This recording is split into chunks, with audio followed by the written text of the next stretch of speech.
Kung pumutok ka ng bala sa pader, ang mga layer ng material tulad ng drywall ay nagsisimulang sumisipsip ng enerhiya nito. Habang dumadaan ito sa bala ay bumabagal, ngunit hindi sapat para pigilan ito sa pagdaan pa hanggat hindi ito tumama sa anumang studs.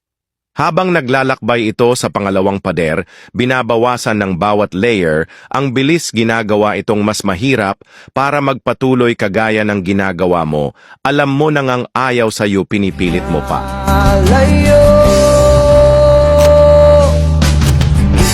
tanging